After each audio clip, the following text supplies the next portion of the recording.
Good evening, everyone. This is Robert Jamieson, and welcome to our first online lesson for 2013. So, a particular welcome to the new people who weren't with us last year, and I understand we may have a few students from New Zealand as well this year, so a very big welcome to the New Zealanders. Now, I should probably explain a bit about what we're doing and how we do it. So our lesson starts at 6:30 Melbourne time. Generally goes for 45 minutes, finish about 7:15 or thereabouts. I usually start the webinar a bit after 6, and I have a puzzle on the screen, so those of you who want to log in early and have a look at the puzzle are welcome to do so. And then we generally go through someone's games. Often I have a student in here with me, so we might go through one or two of their games, because the aim of this is to help you guys improve, and the best way to do that is to look at your own individual games or your mates' games, people who are similar standard to yourself, and see what sort of areas they can improve in and what common mistakes they might be making. If I don't have a student in here with me, sometimes, say we get someone from interstate, they've sent me their games, I unmute them and they are the guest student even though they're not in the studio. Now, as to how we can react with each other, we have polls. So occasionally I might offer up a poll where you'll get a multiple choice question. So you can all log in with your answer, and then we see how we go and who got it right and who didn't get it right. That's one thing we do. Other than that, I often unmute people and ask them a question. So we might be plodding along in a game, and I just might unmute you at random and say, Callum, what do you think of this position, or what move would you play here? So everyone should be prepared to get a question at any time. And then finally, I'll probably ask you questions about what move you play, that sort of thing, and you can reply by typing in the question box. So if I say, what move would you play here, you can type in B4 in the question box, and I'll have a look at that and respond to that. So that's the process we generally use. So today, I don't have a student in with me. What I thought we'd do is the Australian Junior Championships have recently finished, and we had a lot of our Chess Kids students up there. So I thought we'd look at some of their games or positions from their games and see what we can learn from there, whether they made some mistakes or what sort of problems they came across in their games that we can perhaps help them improve and learn from. All right, so the first position we have here was between Lachlan Martin and Harry Hughes. So I think I've got the names back to front. Lachlan was actually playing white. So hopefully you guys have had a good look at it. I gave you three alternatives as to whether white should play B4, B takes A4, or Rook takes B6. So what I'm going to do is I'm going to launch a little poll. So if you've decided on your move, you can type in what your answer would be. So I'll launch the poll now. So it should appear on your screen. So just tick the one that you want to do. Do you want to play B4, B takes A4, or Rook takes B6?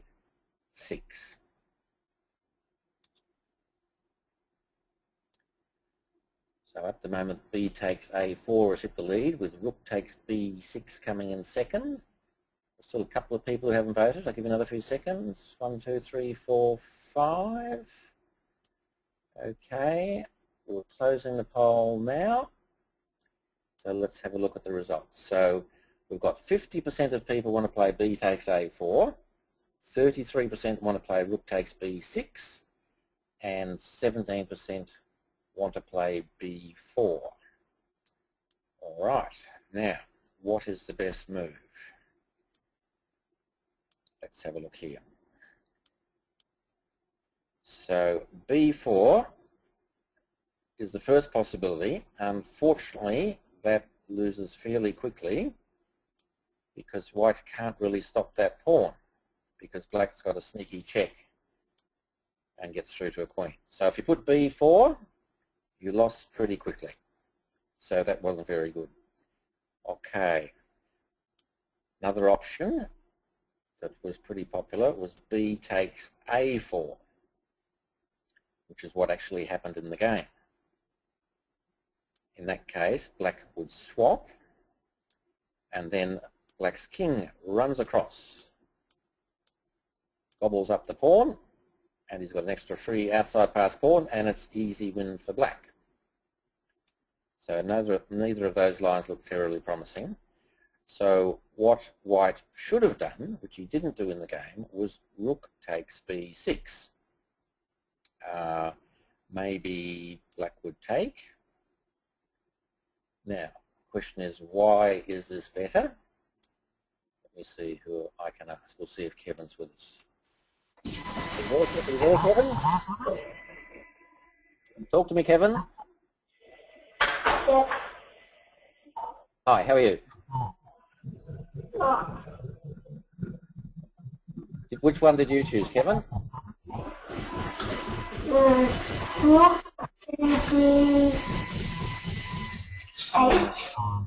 I think we're getting too much static, so sorry, I'll have to mute you.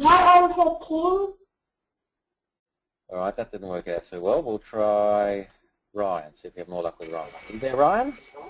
Yes. All right, which move did you choose, Ryan? I went for the taking on a4. Okay, so why would this line, leaving the rooks on, why would that be better, do you think? Because black's still a pawn ahead, black's still winning, you would think. So why would this be better than the line you played where we swap rooks and you lose the pawn? Any idea? No, really. Okay, all right. Thanks anyway. All right, now this is a common problem that was very noticeable when I played through lots of you guys' games from the junior, is you have to make it as difficult as possible for your opponent to win. So in the line where we just swap rooks, white has no play at all. Black just comes across and gobbles. Anyone can do it. It's very simple. There are no problems whatsoever. But if you keep the rooks on, now sure, you're still losing, but white has his rook in a really good position.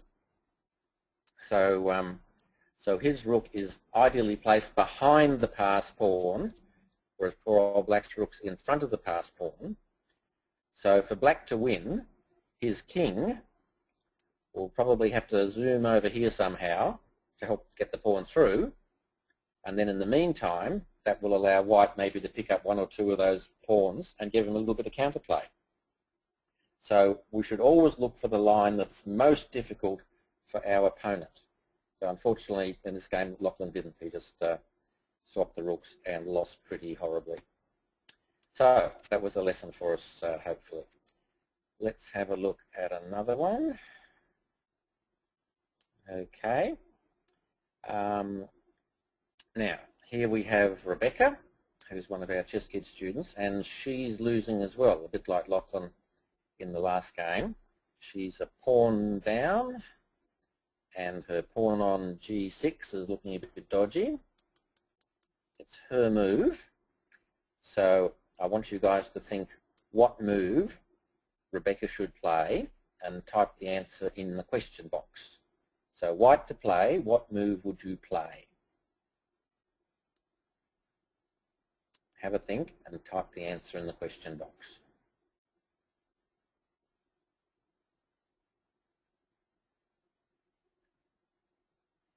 So Daniel's suggesting rook d1. Harry's suggesting rook d1. Thomas is suggesting c4, which probably isn't very good because black would take the rook. Lucas likes rook d1. Thomas and Greg like rook d1. So it looks like rook d1 is the way to go. Benji agrees? Okay, so let's go and have a look. Well, Michael's gone rook g1 to be a bit different, trying to protect the pawn. Callum's gone rook takes f4. All right, well, let's see what Rebecca came up with. She played rook takes f4. Now this is very similar to what mistake Lachlan just made in the previous game, because black just takes, Rebecca comes back, and what's happened? Black has an extra outside pass pawn, and poor Rebecca has no counterplay at all. It's just so easy for black to win. So she's chosen a line that's gives her no counterplay at all. So those of you who said rook d1, that's probably the best move. So then maybe rook check, king up, he takes the pawn. But at least then you sort of get your rook into it. Get your rook in an aggressive position, you can attack the b pawn. You're still losing, but you have a little bit of play. So it's not too bad. Okay.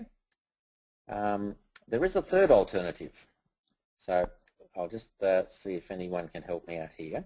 So when you're losing horribly, the other option, apart from trying to get an active game and make it as hard as possible, is to try and trick your opponent. Now, I don't normally like playing for tricks, but when you're lost, may as well. So there is a possible little trick in this position, white to play. So see if anyone can come up with an idea to set a little trap that black might fall for. So have a think and type in the question, if you come up with a trick, what might be a chance for Rebecca to swindle her opponent.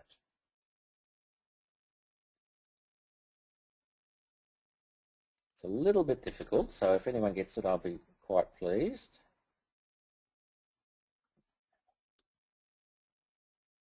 Thomas and Greg are still going c4. Michael's going rook h1.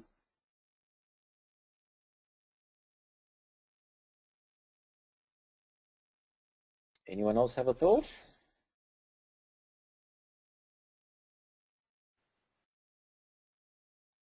Lucas is going c4. I think the c4, the other bloke's just going to play rook takes rook. Or, sorry, it's not a bloke, it's Nicole, that's all the girls, isn't it? So black's just going to play rook takes rook. So I'm not sure that c4 is terribly tricky. Oliver's gone rook a1. So he's wanting to zoom his rook up to a7 probably. Anyone else see something? Daniel's gone rook e1. Maybe. Thomas has gone rook e1. All right. Let me see if I can talk to Oliver. You there, Oliver? Say something, Oliver. No, he's not talking to me. All right. Well, he chose rook h1, I think. Oh no, Michael chose rook h1. Sorry. Let's talk to Michael. Michael, can you hear me? Talk to me, Michael. No? All right. Michael's not talking to me either. Anyway, rook h1 is the tricky move. So have a look. Now, black could just play rook f2 and be fine. But he might just say, all right, rook f5 check. That looks pretty tempting. King g4. And if he's not careful, black could just take the pawn. And of course, now we look at all checks and captures. He's fallen for it. We play rook h6 check. King takes. We grab his rook. Then we're going to grab his pawn. And our king's closer to his pawns. And maybe Rebecca might win. So, well done, Michael, for spotting that. So that was fabulous. All right, so the message is, when you're lost, try and make it as hard as possible for your opponent, activate your pieces, or have a little bit of a look around for traps. You might find something interesting there.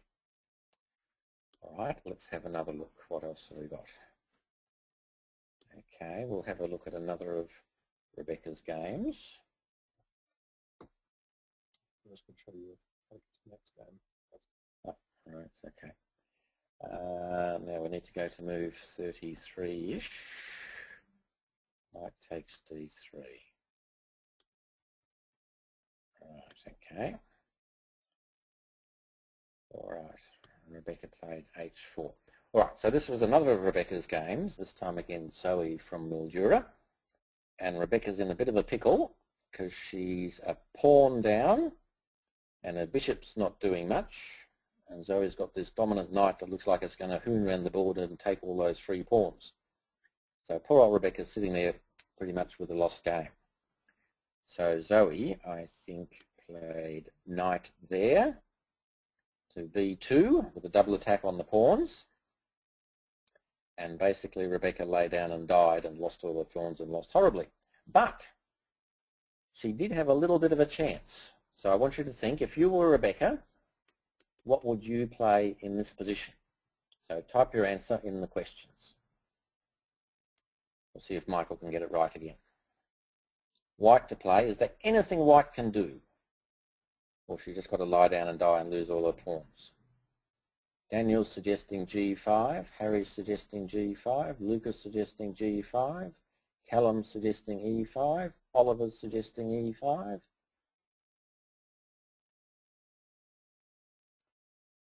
Michael's suggesting E5. Charlie likes G5. Anyone else want to have a go? No? All right. Well, I was watching this game as it happened, and it was pretty tragic. Poor old Rebecca didn't get any counterplay. And I was thinking, go there, there's your only chance. So all those of you who came up with E5, well done. Well done. Her only real chance. Could take or push past, so maybe black takes, but then white potentially has this outside pass pawn, and the bishop might want to go to E4, and then it's attacking the pawn on H7. So at least she has some counterplay. I think black can still get back and save it, and black's probably still winning, but it's a little bit difficult. You've got black under a little bit of pressure because you've found a way to get some counterplay. So that was the other message from a lot of the games from the juniors. Don't just roll over and die. Fight as hard as you can. Be imaginative and look for some counterplay. F10, that's next game. Okay, I'm not quite sure that I want to do that. Let's okay, now, so that's a couple of games from Rebecca. Now let's have a look at one of Liam's games. This is Zoe's brother from up in Mildura. Just have the moves. All right, now what I'm going to do is I'm going to play through the first 10 or so moves in this game reasonably quickly. I just want you to have a look and see whether you can perhaps see any good moves or notice anything that the players might have missed. I'll replay it after I've done the first 10 moves. So here we go. So it's a Sicilian defence, dragon variation. White plays bishop c4, which is a bit unusual. Black goes in for the pin, and black goes in for the double pin. White defends. They have a bit of a swap off, so black's got the two bishops. White's ahead in development, he keeps developing. Doubles black's pawns, and then white drops his knight back to e3 with a fairly reasonable game for white, I think. They eventually ended up having a draw. So, did you notice any missed opportunities there? If so, type in on the questions what move they missed. I'll give you a little replay in case you've forgotten the moves. So here we go. See if you can find anything that the players might have missed.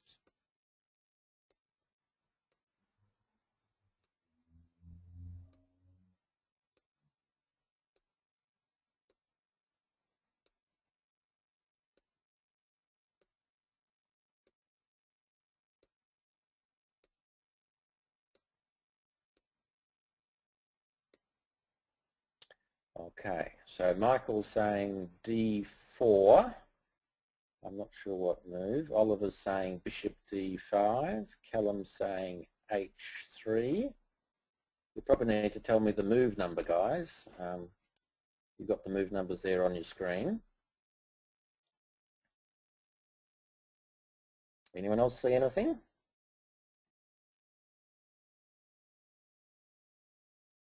I'll give you one more go.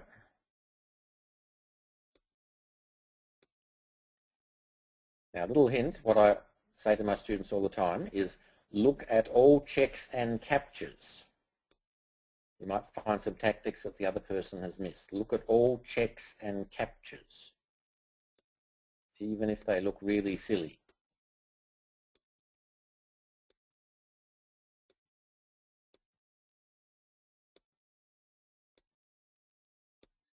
Harry's gone knight takes g4, which I don't think was legal.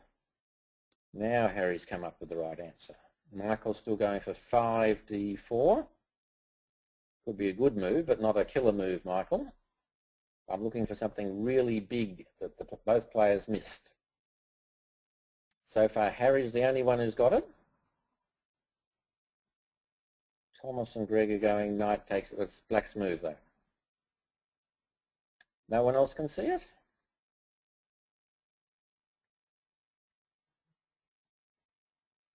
All right. Here we go. Now, Michael's now saying bishop b5 check.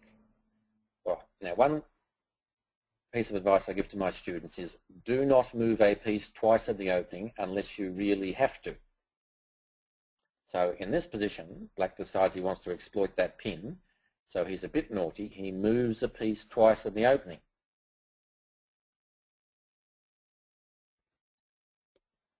But even before that, Thomas has just come up with an idea.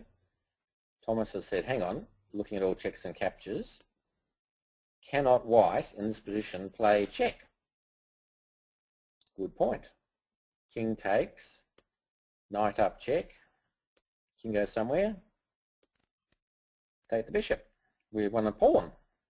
Got control of white squares, disrupted the king. That looks pretty good.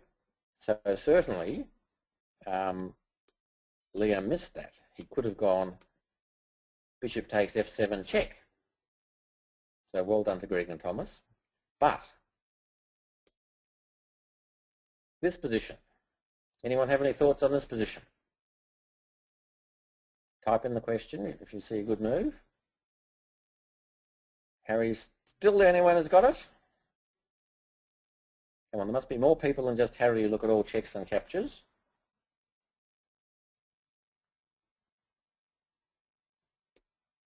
Oliver's going bishop takes f4. We'll see if Harry can talk to us. You there, Harry? Say something, Harry. Nope, not talking to me either. Never mind. Benji's found it now. And so, Benji and Harry, only two. Look at all checks and captures. In this position, white can play knight takes knight. Did anyone look at that apart from Benji and Harry? So now if takes the queen, we've got you in checkmate. That's not too bad. And if doesn't take the queen, if takes the knight back, thank you for the free bishop, we're piece out for nothing. End of the game virtually. So poor old Liam playing white missed both those tactics. Missed the bishop takes check and miss the knight takes knight. Why? Why does someone miss tactics? I say to my students, look at all checks and captures. Probably the answer is because we're all a bit lazy. Our brains don't want to think too much. We want to coast along, play the obvious move. You know, that's a nice, easy way out. So Liam is probably in automatic mode here, thinking, oh, well, he's attacking c4 and f3, knight d2 gets out of it. I'll do that. But to be a good chess player, you have to be imaginative, and it's like you're trying to see more than the other person. It's a battle between you and them. Who can see the most? Who can analyse the deepest? Who knows the most theory or has the most in-game patterns in their brain, that sort of thing. So Liam's missed a chance there. That would have been really cool. And that's quite a common thing. So keep that in your brain. When black plays knight e5, often it's a blunder in this sort of a position. Now, this game goes on a bit. Let me see. We have another position later in the game. I'll move 50, 55. So I'll just show the moves again. And we'll wander up to move 55-ish. Right, here we go.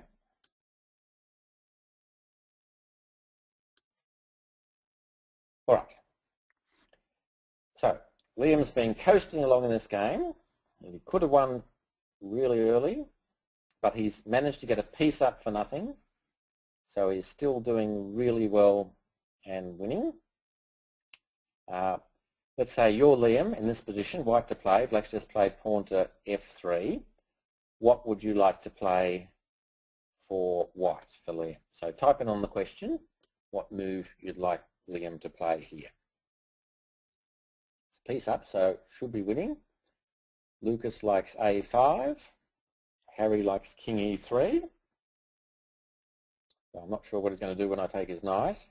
Oliver likes d6. Derek likes knight e1. Thomas and Greg like d6. Micah likes knight e3. Ryan likes knight e1. Callum likes knight e3. So I've got lots of moves to choose from. Benji likes d6. Daniel likes king e3. Let's see if Lucas can talk to me. Are you there, Lucas? Say hello, Lucas. Nope. All right. I don't know what's happening tonight. No one's wanting to talk to me. All right. Daniel's thinking about king e3 and changing his mind. Harry wants to play rook b7. So some of you, like Lucas, played a5. Now, looking at all checks and captures, I wonder whether you noticed that Black can reply rook takes knight. And if king takes rook, how are you going to stop the pawn? Ouch.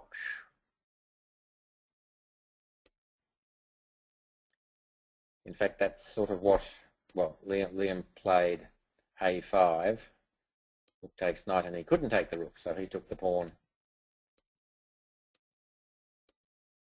And his rook had to drop back. He lost that pawn, and it ended up 2 pawns apiece, and they had a draw. So from a piece up,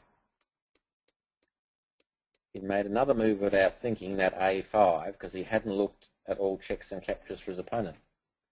So what he could have done instead, perhaps, would be d6. So now if Black plays rook takes knight, what do you think White could play?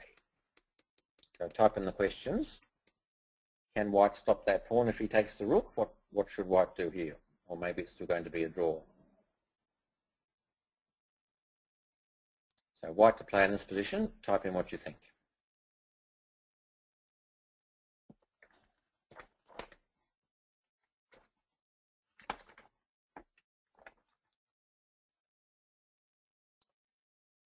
Thomas and Callum and Derek are going d7. Harry's going rook f7, doesn't look the best. Rook e7 from Oliver. Okay, in fact, Daniel's gone king c2. Maybe I can get Daniel to talk to me. Are you there, Daniel? Are you there, Daniel? Yep. Excellent. Someone who wants to talk to me, even though we've got a horrible echo. Now, you want to play king c2. Is that right?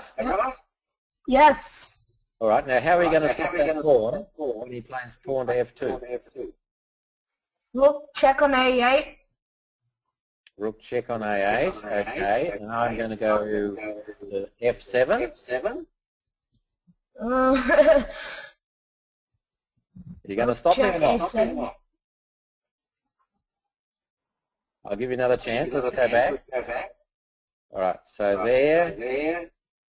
Oh no, hang on, wait a minute. We went d6, takes. Yeah. So not rook a8 check. Can you see another move that might win? d7. d7 check, but I just go to e7.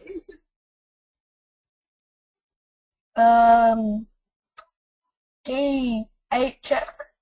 Yes, very good. You can go d8 check, king takes, rook there, you covered it and you win. All right, well done. Anyway, so that was another example of poor old Liam sort of coasting along, not using his imagination and just playing what he thought was an obvious move. All right, let's move on to another position. Thank you, Daniel. I better unmute. Yeah, all right. Now, where are we up to? We'll have a look at one of William's games. Okay. Actually, I think it's on move 19-ish. D7. All right, let's go there. All right. Now, this is another one of our students, William Maligan, who is playing white, and he's going really well here because he's got 3, 6, 7 pawns, and the other guy's only got 5 pawns. So William's 2 pawns up, going great, but his opponent's threatening to take on C6. So what move would you do for William here? So type in on the questions what move you think would be a good move for William.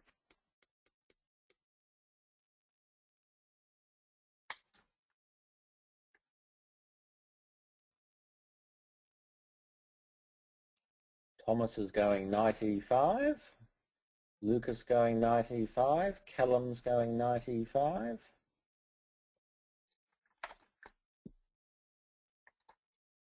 Ryan's going knight e5. Harry's going d5.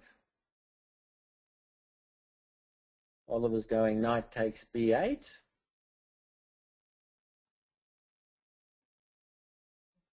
Michael knight e5.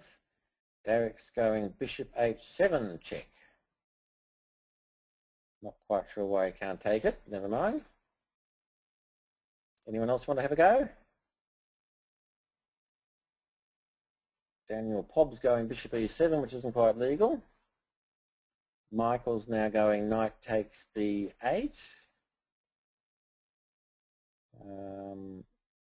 Let's have a look at see if I can get Oliver to talk to me. Are you there, Oliver? Can you hear me, Oliver? No? No? I tried. Charlie, so most of you picked knight e5. So knight e5 looks like a pretty good move to me because it's putting a knight on a really good square and attacking the queen. Now another move you could do that I don't think anyone suggested would be bishop e4. So now black can't play knight takes knight because we've got bishop takes and we're skewering the queen and the rook there. So we can't do that. So bishop e4 would be good. In the game, what William did was, if I can find it, knight takes knight. And what happened was the rook took it back. Then William saved his bishop. And the guy played d4, threatening to take the rook on f1. So his bishop's a bit active, his rook's a bit active. So you'd have to say this was a really bad decision. So what led William to make this bad decision? That's the question. Maybe I'll try Daniel again. I will try Kevin. Kevin, are you there? Too much static. Sorry, Kevin. All right. Yeah, it's better if you guys can be in a quiet room and get rid of other devices that might cause static and stuff. What about Benji? You there, Benji? Hello, Benji? Nope. All right. Now, all right. So the question is, why did William play knight takes knight? So often we say if you're ahead, swap pieces. If you're behind, swap pawns. So that's a general rule. But if you're going to be a good player, you need to know when to break the rules. So that rule doesn't apply in this position because that knight on c6, that is like a really good knight. And if we put it on e5, that's a pretty good square for the knight as well. Whereas on the other hand, black's knight on b8, it's on its base square. It hasn't moved anywhere. It's a poor knight. So why would we swap our really good knight for his really bad knight? Doesn't make any sense.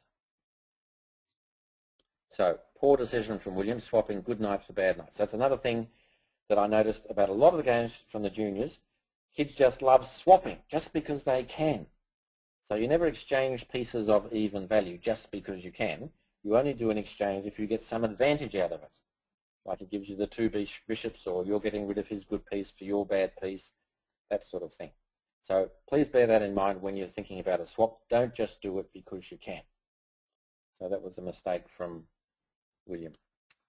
Okay, what else have we got? Max versus Bobby. No, let's have a look at this game maybe. Now, what position do we want? Move number 24-ish.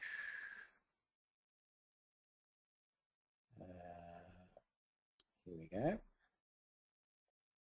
Actually, let's go back a step. All right.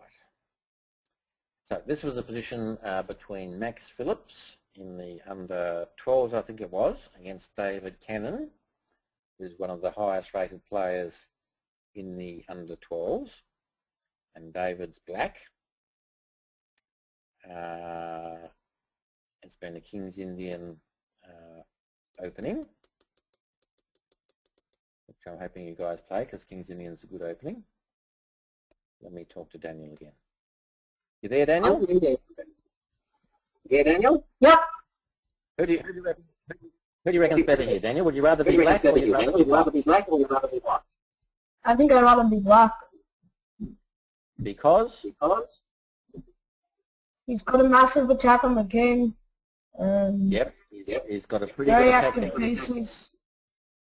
Any other reason? No, not quite yet. All right, thank you very much, Daniel. All right, so what Daniel says is true. Black has a good attack going on the king side. His pieces are fairly well placed.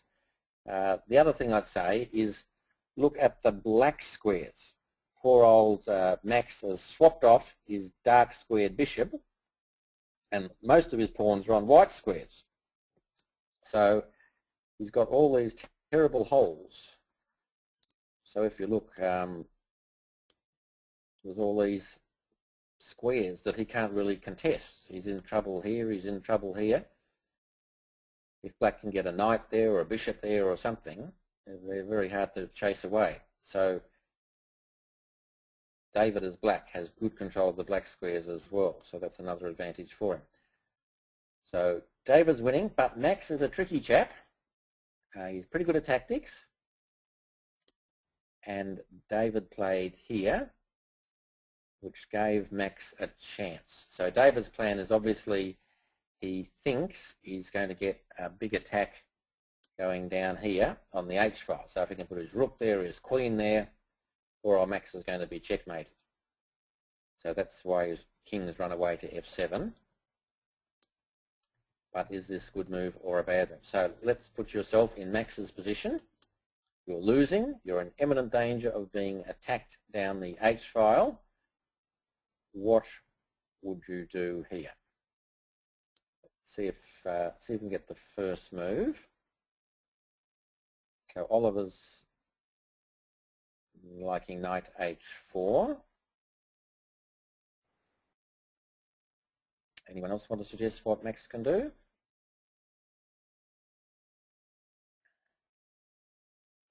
Callum's liking knight H4. Michael's liking knight H4. Thomas and Greg are liking knight H4 as well.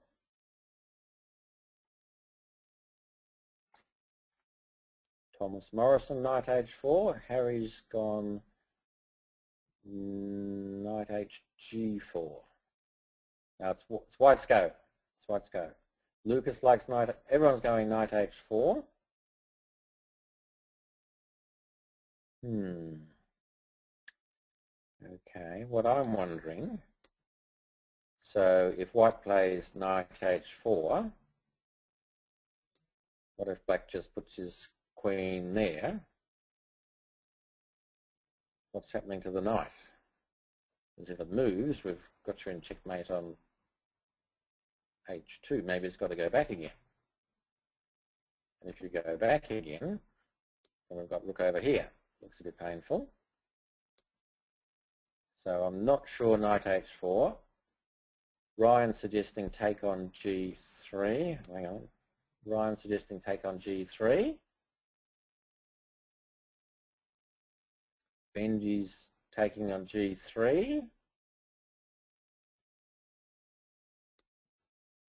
All right, very good. So that's Max's first move. So that has the advantage that it's activating his pieces a bit. So like his rook is now going to be more active than before when that pawn was on f2. So that helps. Now black could take back with the queen, but he decided to take back with the pawn. So it still looks like black's going to go and have the big checkmate on the h-file, unless you can do something really clever and really drastic. So Max to play, type in what you think he should do now.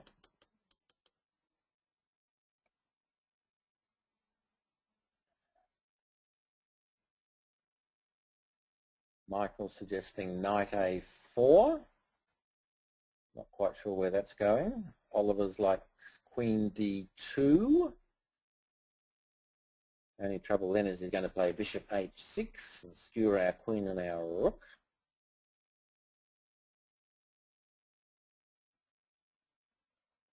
Put your imagination hats on. Michael's going knight d2. That's okay, but how are you going to stop me mating you on the h-file? Charlie wants rook f2, but I can just take you on a rook. So that's no good. Remember what I suggested before? When you think there's tactics on, look at all checks and captures.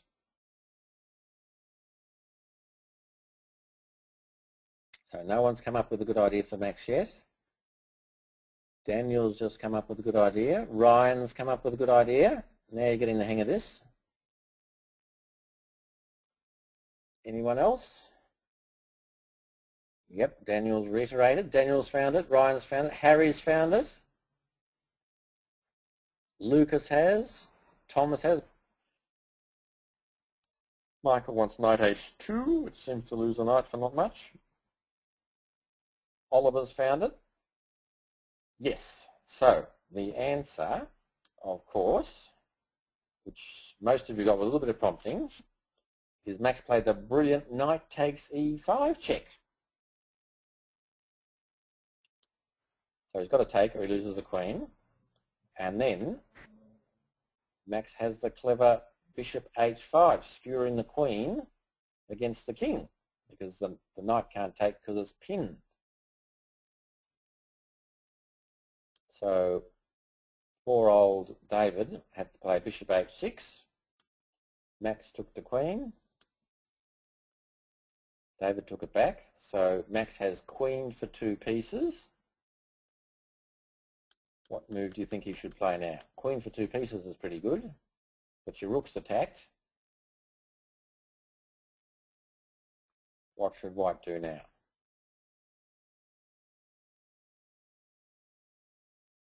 Type in on the question what you think white's best move would be. So Max is materially up.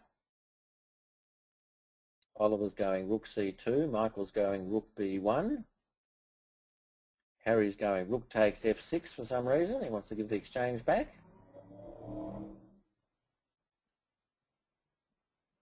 Anyone else have a thought?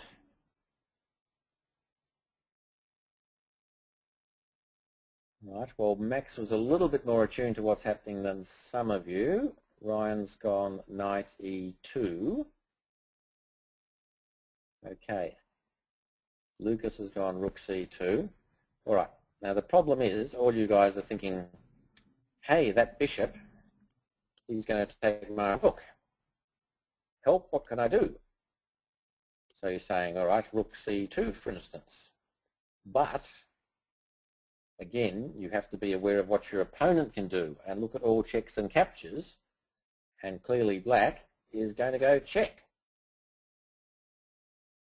And if you go over this way, he's got a pretty big check over here.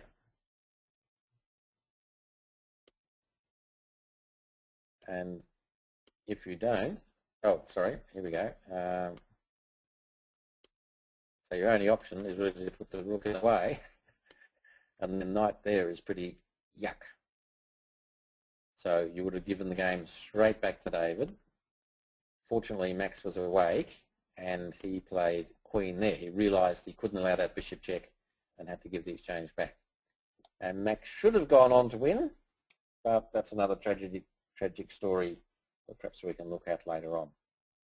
So anyway, I hope you've enjoyed those positions from the Australian Junior. They give you some typical examples of the sort of mistakes juniors make, like not using their imagination, not fighting hard, not looking at all checks and captures. But hopefully you guys, having seen the lesson today, will be in a better position to pick up those sort of moves in your own games next time. All right, we've reached the deadline, 7:15, so I hope you enjoyed tonight's lesson, particularly the new guys. The lesson is recorded, so if you missed it at any stage, they should be on the Chess Kids website, and you can go back and replay it if you miss a week or something like that. Other than that, I'll look forward to seeing you all next Thursday. So happy chessing, and I'll see you next week.